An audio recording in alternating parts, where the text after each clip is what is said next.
खानापूर तालुक्याला गारपिटीचा तडाखा, शेकडो हेक्टर द्राक्ष बागांना फटका. सांगलीच्या खानापूर तालुक्यात झालेल्या गारपिटीचा फटका द्राक्ष बागांना मोठ्या प्रमाणात बसलाय. तुफानी गारपिटीमुळे द्राक्षांचे घड अक्षरशः उद्ध्वस्त झालेत. भिवघाट, करंजे, बानुरगड, पळशीसह आसपासच्या गावांमध्ये गारपीट आणि वादळी वाऱ्यासह जोरदार पाऊस झालाय. गारपिटीमुळे द्राक्ष बागांमधील घडांना मोठा फटका बसत असून अक्षरशः द्राक्षमण्यांचा खच पडलेला दिसला. या गारपिटीमुळे शेकडो हेक्टरवरील द्राक्ष बागांना फटका बसण्याची शक्यता व्यक्त केली जाते. अचानक झालेल्या गारपीट आणि वादळी वाऱ्यासह झालेल्या पावसानं हातातोंडाशी आलेल्या द्राक्ष बागायतदार शेतकऱ्यांना मोठ्या आर्थिक नुकसानीला सामोरं जावं लागणार आहे.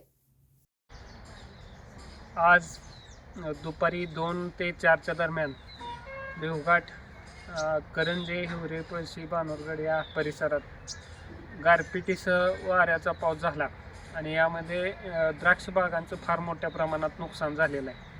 अक्षरशः द्राक्ष पिकं ही जमीन उद्ध्वस्त झालेली आहेत. द्राक्षांचा सडा अगदी जमिनीवर बसेल इतपत सगळ्या द्राक्षांचं नुकसान होऊन शेतकऱ्यांवर अत्यंत दुर्दैवी वेळ आलेली असून द्राक्षाचं प्रचंड मोठ्या नुकसान झालेलं आहे. त्यामध्ये पूर्ण वर्षाचं जे मेहनत असते शेतकऱ्यांची ते पूर्णपणे वाया गेलेली आहे.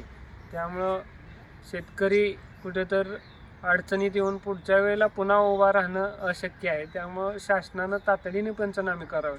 ज्या शेतकऱ्यांचे द्राक्ष बागेसाठी पीक कर्ज आहे ते पीक कर्ज तातडीनं माफ करून पुन्हा पिकं घेण्यासाठी नव्यानं पीक कर्ज शासनानं देऊन शेतकऱ्यांना उभं करणं काळाची गरज आहे, अशी विनंती या ठिकाणी आम्हाला करायची. त्यामुळे राज्य शासनानं तातडीनं मदत द्यावी अशी मागणी शेतकऱ्यांकडून केली जाते. संविधान न्यूज, सांगली.